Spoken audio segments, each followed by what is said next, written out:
গণতন্ত্ৰৰ মন্দিৰটোক আজি কি কৰিলে আমি বেয়া চোৱা লগাই দিয়া বুলি কৈ যে চোৱা লগাই দিছে, চোৱা হৈ গৈছে, একদম গেলি গৈছে। গংগাত জলেৰে ধুব লাগিব, গোটেই মন্দিৰটো গংগাত জলেৰে ধুব লাগিব, যজ্ঞ পাতিব লাগে। আচলতে একজেক্টলি ৱৰ্ডটো হ'ল ৰঞ্জিত দাস ডাঙৰীয়া, আপুনি যজ্ঞ পাতক, ভাল পুৰোহিত আনক, কামাখ্যাৰ পৰা বা ক'ৰবাৰ ভাল পুৰোহিত আনি মানে আপুনি শান্তি জল ছটিয়াই পবিত্ৰ কৰক জেগাখিনি। গেলাই গৈছে, গোন্ধাই গৈছে গোটেই জেগাটো। ফ্ৰীতে এটা উপদেশ দিওঁ, ৰাজহুৱা কামত জড়িত মানুহ, বিশেষকৈ মন্ত্ৰী, বিধায়ক, MLA,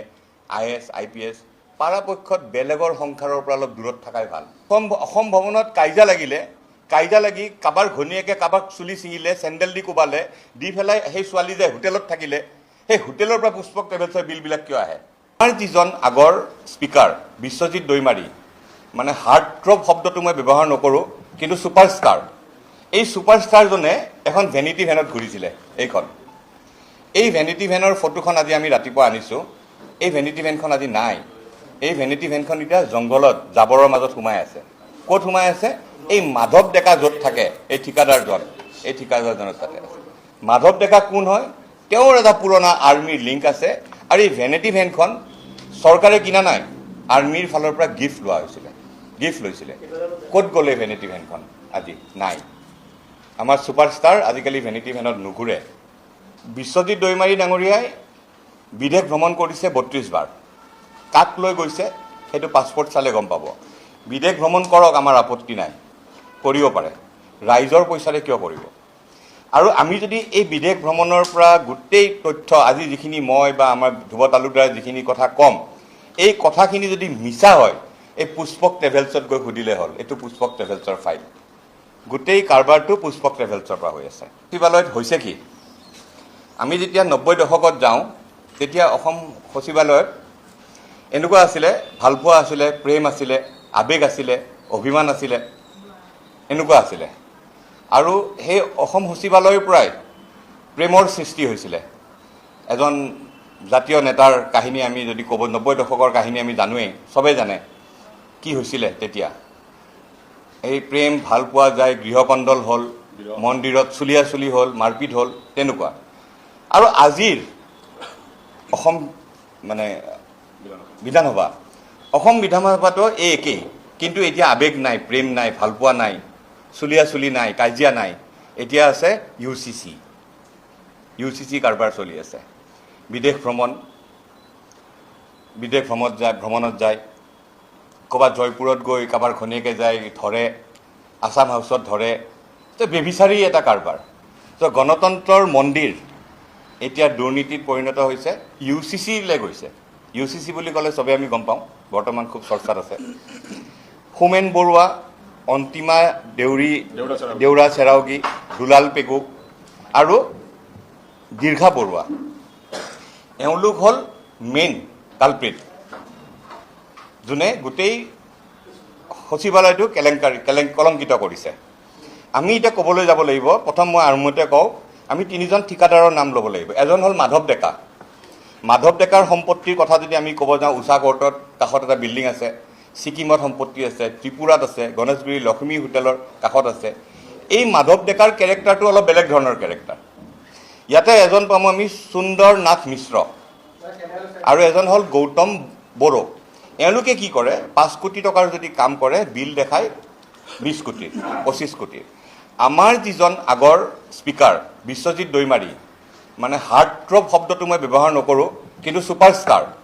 এই ছুপাৰষ্টাৰজনে এখন ভেনিটি ভেনত ঘূৰিছিলে। এই ভেনিটি ভেনৰ ফটোখন আজি আমি ৰাতিপুৱা আনিছোঁ। এই ভেনিটি ভেনখন আজি নাই। এই ভেনিটি ভেনখন এতিয়া জংঘলত জাবৰৰ মাজত সোমাই আছে। ক'ত সোমাই আছে? এই মাধৱ ডেকা য'ত থাকে, এই ঠিকাদাৰজনৰ তাতে আছে। মাধৱ ডেকা কোন হয়? তেওঁৰ এটা পুৰণা আৰ্মিৰ লিংক আছে। আৰু এই ভেনিটি ভেনখন চৰকাৰে কিনা নাই, আৰ্মিৰ ফালৰ পৰা গিফ্ট লৈছিলে।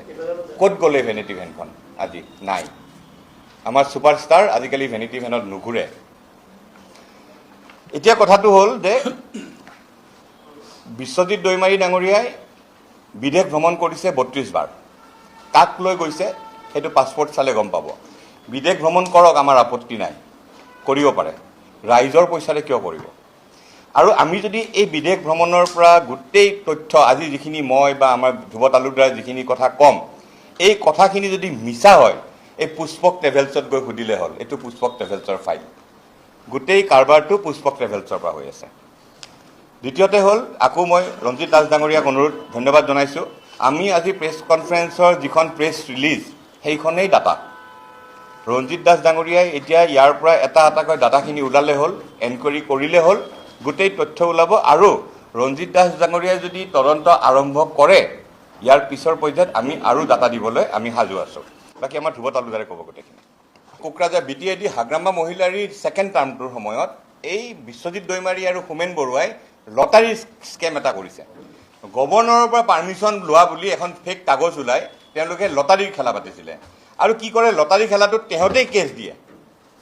কেছ দি কি কৰে বেলেগ ৰাজ্যলৈ লৈ যায় লটাৰীটো এইবিলাক আজি নহয় হোমেন বৰুৱা বিশ্বজিৎ দৈমাৰী আজিৰ খিলাৰী নহয় তেওঁলোকে আগতে এইবিলাক কৰি আহিছে বদমাছি কৰি কিন্তু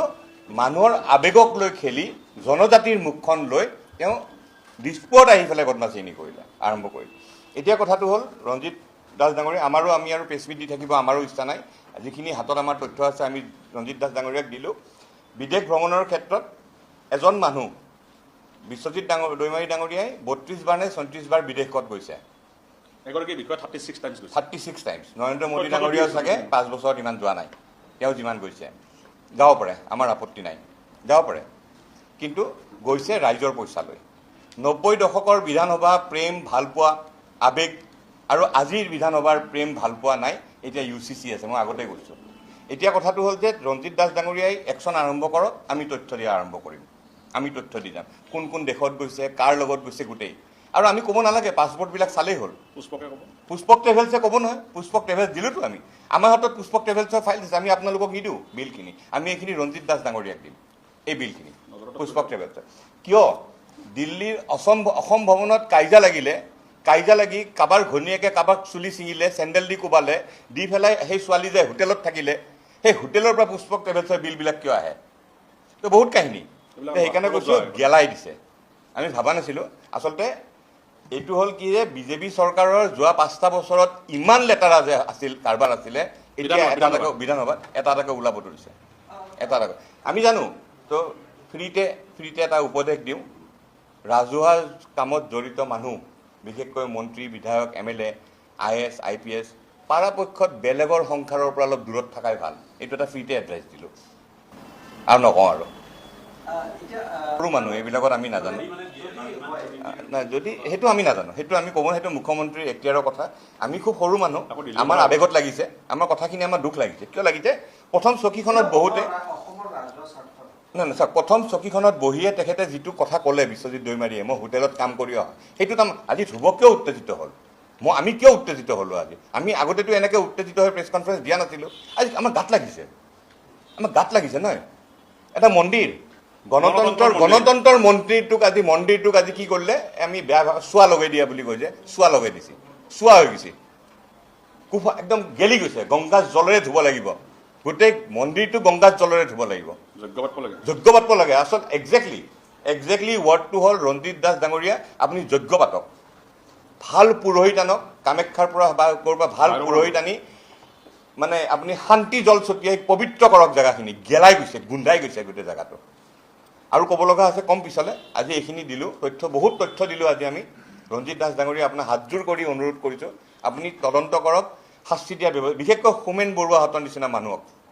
যি এস্কৰ্টৰ ছাপ্লাই কৰা মানুহ এস্কৰ্ট বুলি ক'লে আমি চবেই জানো ছাপ্লায়াৰ এটা আৰু মাধৱ ডেকা ইহঁতৰ গোটেই পইচাটো মাধৱ ডেকাৰ হাতত আছে যোনে ভেনিটি ভেনখন দিছিলে আৰু এটা সুন্দৰ নাথ মিশ্ৰ গৌতম বড়ো এইকেইটা হ'ল ঠিকাদাৰ আমাৰ ফালৰ পৰা আজি এইখিনি ক'লোঁ আমি আশা কৰিম যে এনেকুৱা ধৰণৰ অসম চৰকাৰত বিজেপি চৰকাৰত ৰঞ্জিত দাস ডাঙৰীয়াই যিখিনি কৰিলে ইয়াৰ পিছত যাতে আৰু তেনেকুৱা কোনো যাতে কৰিব লগা নহয় নহয় ৰঞ্জিত দাস ডাঙৰীয়াই যিখিনি কথা উদ্ঘাটন কৰিলে তেনেকুৱা উদ্ঘাটন যাতে আৰু ভৱিষ্যতে যাতে অসম চৰকাৰৰ পৰা যাতে নোলায় আৰু ৰঞ্জিত দাস ডাঙৰীয়াক আকৌ অনুৰোধ কৰিম আপুনি হিৰ' হৈ থাকিব অসমীয়াৰ মনত একশ্যনখিনি আপুনি ভালকৈ লওক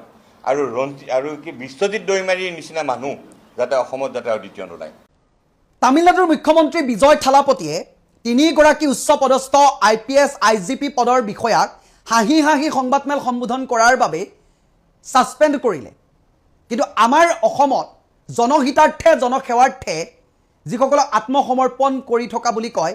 যিসকল মুখ্যমন্ত্ৰী হিমন্ত বিশ্ব শৰ্মাই জনতাৰ লগত বিনয় হ'বলৈ কয় জনতাৰ লগত ভালদৰে ইণ্টাৰেক্ট কৰিবলৈ কয় ব্যৱহাৰ কৰিবলৈ কয় সেইসকলে আজি কি কৰিছে মূৰত গুলি ফুটাই দিম বুলি কলতো বৰ্তমান সময়তো একো ব্যৱস্থা গ্ৰহণ কৰিব পৰা নাই সেই বন্দুকটো পূজাত ওলোৱা ল'ৰা ছোৱালীক খেলনা নহয় যে কাৰোবাক আপুনি হাতত আছে বুলি ফুটাই দিম মাৰি দিম এনেকুৱা ধৰণৰ শব্দবোৰ ব্যৱহাৰ কৰিব আপোনালোক ৰাইজৰ সেৱকহে কোনো গুণ্ডা নহয় জনহিতাৰ্থে জনসেৱাৰ্থে এই স্তম্ভটো যে লৈ যে আপোনালোক ঘূৰি আছে এই আপোনালোকক সেই খাকী পোচাকযোৰকহে কোনোবাই ৰেছপেক্ট কৰে খাকীযোৰক ৰেছপেক্ট কৰে আপোনাৰ সেই ব্যক্তিত্বক নহয় একাংশ আৰক্ষী বিষয়াৰ বাবে সমগ্ৰ এই পুলিচ আৰক্ষী বিভাগটো বৰ্তমান সময়ত লেই চেই পাত্ৰ হৈছে আপোনালোকে মনত ৰাখিব ৰাতি যিসকলে পেট্ৰলিং দি থাকে যিসকলে চেকপোষ্টত থাকে সাধাৰণ জনতাক যিসকলে ব্ৰেথ এনালাইজাৰ মুখত ভৰাই যে চেক কৰে যে আপুনি মদ খাইছে ফাইন দিব লাগিব সেই ব্ৰেথ এনালাইজাৰডাল যিদিনাখনেই সেই সাধাৰণ জনতাৰ ফালে নাথাকি এইফালে মূৰ কৰি আৰক্ষী বিষয়াৰ মুখত সোমাব সেইদিনাখনে প্ৰকৃত আৰক্ষী বিষয়াৰ খাকীখন ওলাই আহিব সেইবাবে কৈছোঁ আপোনালোক অতন্ত পঢ়ি আপোনালোকক যিমান সন্মান দিয় সেয়া কম হ'ব আমি আগেও কৈছোঁ এতিয়াও কৈছোঁ কিন্তু এটা কথা মনত ৰাখিব সৰ্বসাধাৰণ জনতাৰ ওপৰত বীৰত্ব দেখুৱাই আপোনালোকে একো সাৰি যাব নোৱাৰিব আপোনালোকে যাৰ আগত বীৰত্ব দেখুৱাব লাগে তাৰ আগত আপোনালোকে ভিজা মেকুৰি আপোনালোকে একো কৰিব নোৱাৰে কেৱল মাত্ৰ জনতাৰ এই খাতি খোৱা মানুহ কেইটামানৰ ওপৰত সেইকেইজনৰ ওপৰত আপোনালোকে বীৰত্ব দেখুৱায় মুখ্যমন্ত্ৰী হিমন্ত বিশ্ব শৰ্মা ডাঙৰীয়া আপোনাক বিধ্যাংগুষ্ঠ প্ৰদৰ্শন কৰা এই বিষয় আৰক্ষী কেইজনক কি ব্যৱস্থা কৰিব আপোনাৰ পৰা উত্তৰ বিচাৰিছোঁ এইটো কাৰণে আপুনিয়ে কৈছিল সেই মন্তব্যটো যে সৰ্বসাধাৰণ জনতাৰ লগত ইণ্টাৰেক্ট কৰিব বিনয় হ'ব তেখেতলোকৰ বাবেহে আপোনালোক চুৰ দগাবাজৰ পিঠিতে আপোনালোকৰ বেতৰ কোব পৰিব লাগে সৰ্বসাধাৰণ জনতাৰ পিঠিত নহয় এই কথাবোৰ আপুনিয়ে কৈছিল গতিকে আপুনিয়ে কৈছিল আপোনাৰ কথা যিহেতু শুনা নাই বা কৰা নাই এখেতলোকৰ ওপৰত কি ব্যৱস্থা কৰিব কিবা এটা কৰিবনে অপেক্ষা নমস্কাৰ মই পবিত্ৰ মুখ্যমন্ত্ৰী হিমন্ত বিশ্ব শৰ্মা ডাঙৰীয়া আপোনাৰ কথাত বিধ্যাংগুষ্ঠ বৰ্তমান সময়ত প্ৰদৰ্শন কৰিছে একাংশ আৰক্ষী বিষয়াই একাংশ আৰক্ষীয়ে আপোনাক ভূক্ষেপ বা কোনো ধৰণৰ কেৰেপেই নকৰে আপোনাৰ এটা মন্তব্য আছিল যে জনসাধাৰণৰ সৈতেহে জনসাধাৰণৰ সুৰক্ষাৰ বাবেহে জনসাধাৰণৰ লগত বিনয়তাৰে জনসাধাৰণৰ লগত সংযোগ স্থাপন কৰিব লাগে আৰক্ষীৰ ফালৰ পৰা কিন্তু ইয়াৰ একেবাৰে বিপৰীত ছবি সমাজত ঘটি আছে ইতিমধ্যে আপোনালোকে গম পাইছে যি বাতৰি পৰিৱেশন হৈ আছে এজন যুৱকক কিদৰে আতিকাৰ্য চলাইছে কিদৰে আৰক্ষীৰ ফালৰ পৰা অত্যাচাৰ কৰা হৈছে খাকী পোচাকযোৰ কাৰ বাবে পৰিধান কৰিছে সেইসকলৰ কাণ্ডজ্ঞানহীন নথকা একাংশই যেতিয়া পাব তেতিয়া এই অৱস্থাৰ সৃষ্টি হ'ব তেখেতলোকে অযথা হাতত বন্দুকটো আছে বুলি কেৱল মাত্ৰ ফুটাই দিম কৰি দিম এনেকুৱা ধৰণৰ শব্দবোৰ ব্যৱহাৰ কৰি ভয় ভাবুকি এনকাউণ্টাৰ এই কথাবোৰ কৰিবলৈ ক'বলৈ সাহস পায় অসম আৰক্ষীৰ সৈতে কি বিনয় হ'ব লাগে মুখ্যমন্ত্ৰীয়ে কি কৈছিলে এবাৰ শুনক পুলিচৰ কাম দুখীয়াৰ বিৰুদ্ধে লাঠি চলোৱা নহয় পুলিচৰ কাম হৈছে অপৰাধীৰ পিঠিত দাণ্ডা চলোৱা জনহিতাৰ্থে জনসেৱাৰ্থে জনতাৰ সেৱাৰ বাবে তেখেতলোক উৎসৰ্গিত জনতা সুৰক্ষাৰ বাবে উৎসৰ্গিত বৰ্তমান এইসকলৰ পৰা ত্ৰাহি মধুসূদন দেখিছে সৰ্বসাধাৰণ জনতাই একেলোকে সৰ্বসাধাৰণ জনতাৰ লগত ভালদৰে সামঞ্জস্য ৰখা কথাটোতো বাদেই দিয়ক তেখেতলোকৰ ব্যৱহাৰ শুনিলেই আপোনালোকৰ ঘিণ উপজিব তেখেতলোকৰ বাবে মই সকলোৰে কথা কোৱা নাই একাংশৰ কথা কৈছোঁ ঘিণ উপজিব তেখেতলোকে কেৱল মাত্ৰ দৰমহা টকাৰে চলিব নোৱাৰি ক'ত পালে খাওঁ তাক ধৰোঁ আগ ধৰোঁ এনেকুৱা ধৰণৰ কামবোৰ কৰিবলৈ বিচাৰি ফুৰে দাবী ধমকি তেখেতলোক আৰক্ষী বিষয়া নহয় যেন তেখেতলোক কোনোবা গুণ্ডাহে চিনেমাৰ হিৰোৰ দৰে কামবোৰ কৰিবলৈ চেষ্টা কৰে প্ৰকৃতপক্ষে হিৰোগিৰি তেখেতলোকে যাৰ লগত কৰিব লাগে তাৰ লগত কৰিব নোৱাৰে কেৱল মাত্ৰ সৰ্বসাধাৰণ জনতাক তেখেতলোকে অত্যাচাৰ কৰিব পাৰে হাৰাশাস্তি কৰিব পাৰে সেই খাকীযোৰকহে ভয় কৰিছে আপোনাৰ কাৰণে কোনেও ভয় কৰা নাই তেজ মঙহৰে গৰা মানুহ আপুনিও আৰু ময়ো আপুনি যদি মোৰ ওপৰত অত্যাচাৰ কৰিছে খাকীযোৰ যদি নিপিন্ধি যদি আপুনি বাহিৰত থাকে আপোনাকো কি ব্যৱস্থা কৰা হ'ব সকলোৱে জানে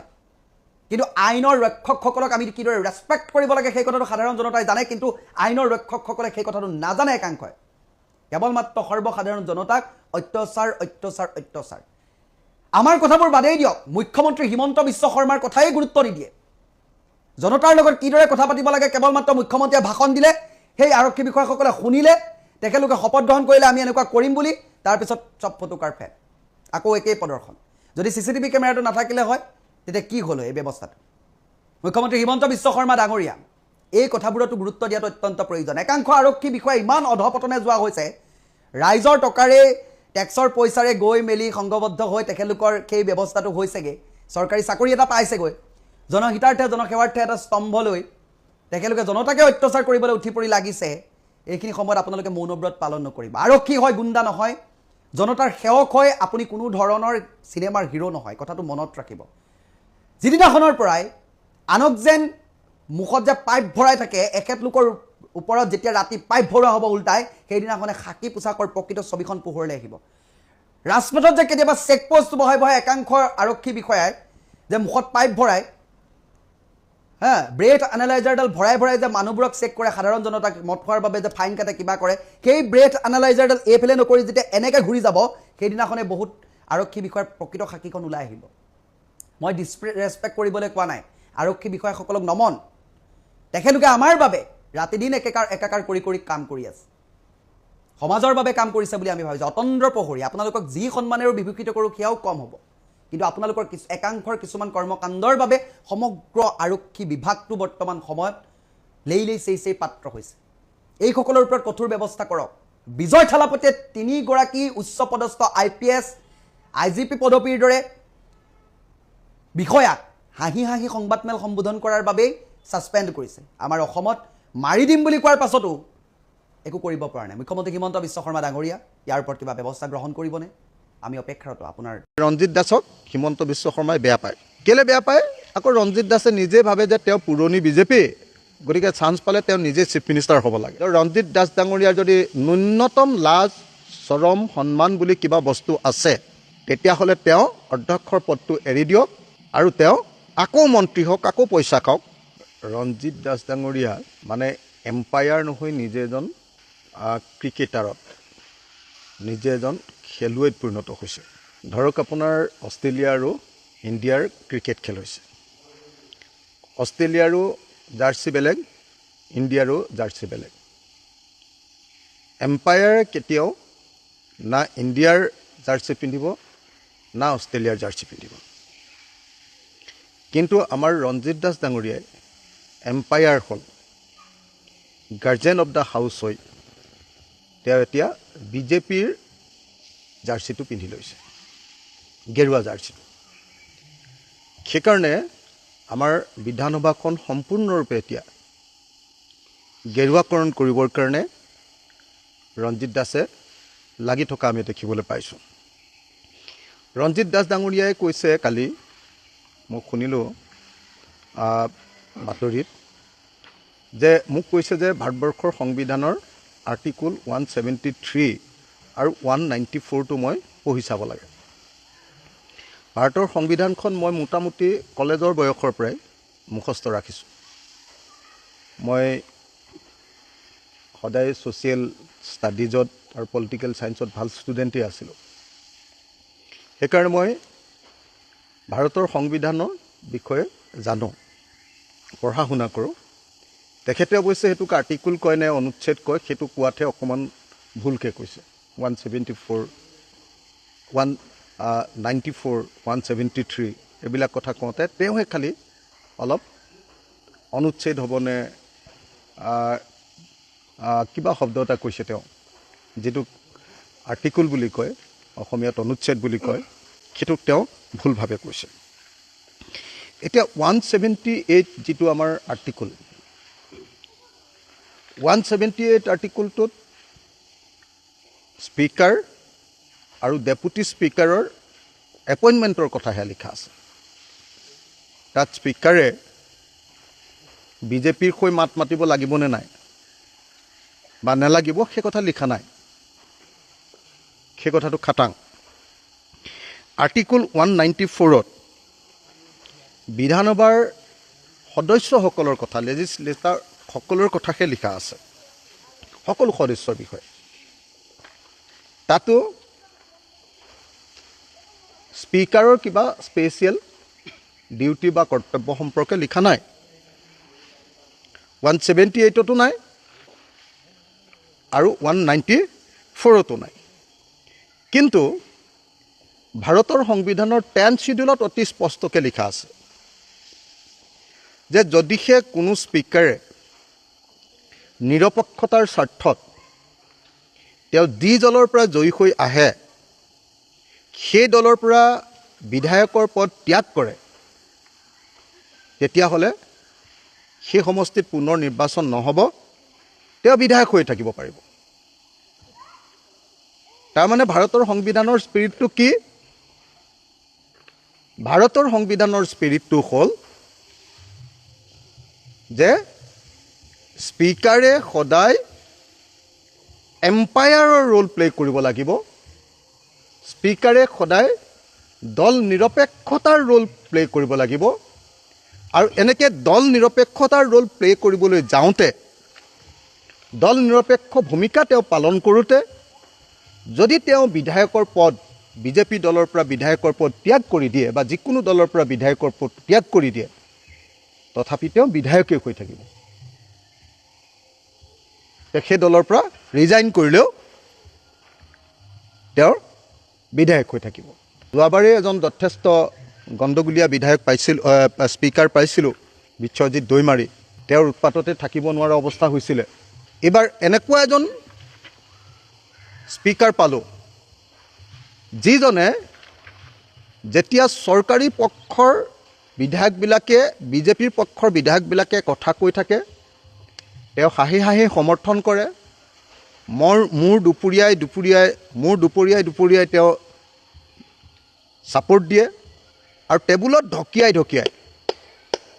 এনেকৈ ঢকিয়াই আমি যে টেবুলত ঢকিয়াওঁ যে সকলো বিধায়কবিলাকে এনেকৈ টেবুলত ঢকিয়াই তেওঁ কি কৰে? পীযুষ হাজৰিকাক ছাপোৰ্ট দিয়ে। পীযুষ হাজৰিকাই যেতিয়া কৈছে যে আমি যেতিয়া ক'লোঁ যে বিৰাট দাম বাঢ়িছে পেট্ৰল আৰু ডিজেলৰ, পীযুষ হাজৰিকাই ক'লে নহয় বেলেগ দেশত ইয়াতকৈ বেছি দাম নহয়। এওঁ হাঁহি হাঁহি ছাপোৰ্ট দিছে আৰু টেবুলত ঢকিয়াই খুব সমৰ্থন কৰিছে। তাৰপিছত যেতিয়া মই তেওঁক ক'লোঁ যে অধ্যক্ষ ডাঙৰীয়া আপুনি এইটো কি কাম কৰিছে, আপুনিতো কোনো বিধায়কৰ বক্তব্যত আপুনি এনেকৈ টেবুলিত ঢকিয়াই ছাপোৰ্ট দিব নোৱাৰে। তেতিয়া তেওঁ উত্তৰত কি কৈছে জানে? তেতিয়া তেওঁ উত্তৰত কৈছে, মই অকল পীযুষ হাজৰিকাৰে নহয়, মই ৰণোজ পেগুৰ বক্তব্যটো একেধৰণে হাততালি বজাইছোঁ। তাৰমানে দেশ ক'ৰ পৰা ক'লৈকে গৈ আছে আপোনালোকে নিজে লক্ষ্য কৰক। মানুহ ক'ৰ পৰা ক'লৈকে গৈ আছে আপোনালোকে নিজে লক্ষ্য কৰক। মই শুনিছোঁহে দেই, বোলে ৰঞ্জিত দাসক যেতিয়া অধ্যক্ষ পাতিলে, মানে ৰঞ্জিত দাসক অধ্যক্ষ পতাৰো এটা কাৰণ আছে। সকলোৱে জানে যে ৰঞ্জিত দাসক হিমন্ত বিশ্ব শৰ্মাই বেয়া পায়। কেলৈ বেয়া পায়? আকৌ ৰঞ্জিত দাসে নিজে ভাবে যে তেওঁ পুৰণি বিজেপি, গতিকে চান্স পালে তেওঁ নিজে চিফ মিনিষ্টাৰ হ'ব লাগে। সেইকাৰণে ৰঞ্জিত দাসক অলপ হিমন্ত বিশ্ব শৰ্মাই সদায় ক্ষতি কৰিবলৈ বিচাৰি থাকে। এইবাৰ বুদ্ধি কৰি ৰঞ্জিত দাসক মন্ত্ৰী দিব লাগে বুলি ভাবে এইবাৰ তেওঁক স্পীকাৰ দি দিলে। স্পীকাৰ দিওঁতে ৰঞ্জিত দাসে তেওঁ বুজি পালে যে স্পীকাৰ দি দিলেতো তেওঁৰ দলৰ লগত সম্পৰ্ক কমি যাব, দিগদাৰ হৈ যাব। গতিকে তেওঁ এটা চৰ্ত দিলে যে মই স্পীকাৰ হ'ম, কিন্তু ৰঞ্জিত দাস যদি স্পীকাৰ হ'ব লাগে তেতিয়াহ'লে তেওঁক দলীয় সভাবিলাকত সদায় মিটিঙলৈ যাবলৈ দিব লাগিব। আটাইতকৈ আচৰিত কথা, চব বিধায়কবিলাকৰ নীতি নিৰ্ধাৰণ কৰা যিখন বৈঠক হৈছিলে কেইদিনমানৰ আগত আমাৰ এছেম্বলিৰ মাজত দ্বিতীয় দিনা, সেই মিটিংখনত ৰঞ্জিত দাসে বিজেপিৰ মিটিঙত যোগদান কৰিছে। তাৰ আগে ৰঞ্জিত দাসে তাৰ আগত নে পিছত বজালিত গৈ দলীয় সভাত যোগদান কৰিছে, বিজেপিৰ সভাত। গতিকে ৰঞ্জিত দাসৰ হাতত যে অসম বিধানসভা কেতিয়াও কোনোপধ্যে নিৰাপদ নহয়, অসম বিধানসভাৰ বিধায়কসকলে যে কেতিয়াও নিৰপেক্ষতা তেওঁৰ পৰা আশা কৰিব নোৱাৰে, তেওঁ যে আচলতে এম্পায়াৰ নহয়, তেওঁ যে আচলতে প্লেয়াৰ, সেই কথাটো অতি স্পষ্টভাৱে ৰঞ্জিত দাসৰ কথা বাৰ্তাত ওলাই পৰিছে। মই সেইকাৰণে কি ক'মনো, ক'বলৈ এটাই আছে যে ৰঞ্জিত দাস ডাঙৰীয়াৰ যদি ন্যূনতম লাজ চৰম সন্মান বুলি কিবা বস্তু আছে, তেতিয়াহ'লে তেওঁ অধ্যক্ষৰ পদটো এৰি দিয়ক আৰু তেওঁ আকৌ মন্ত্ৰী হওক, আকৌ পইচা খাওক, আকৌ তেওঁ লুটক। আমাৰ বিধানসভাৰ আগৰজন অধ্যক্ষৰ নিচিনাকৈ বিধানসভাত নুলুটি এতিয়া আমাৰ আগৰ বিধানসভাৰ অধ্যক্ষজন এতিয়া মন্ত্ৰী হ'বলৈ বিচৰা নাই জানো? এওঁ মন্ত্ৰী হওক, কোনো ভাল মানুহ এজনক, নিৰপেক্ষ মানুহ এজনক, যাৰ নীতিজ্ঞান আছে, যাৰ ধৰ্মজ্ঞান আছে, যাৰ অন্ততঃ সংবিধানখন সম্পৰ্কে জ্ঞান আছে, যাৰ সংবিধানখনৰ প্ৰতি শ্ৰদ্ধা আছে, যি মনুস্মৃতিক নহয় ভাৰতৰ সংবিধানক মানে, তেনেকুৱা এজন মানুহক ইয়াতে অধ্যক্ষ দিয়াটো উচিত বুলি মই ভাবোঁ।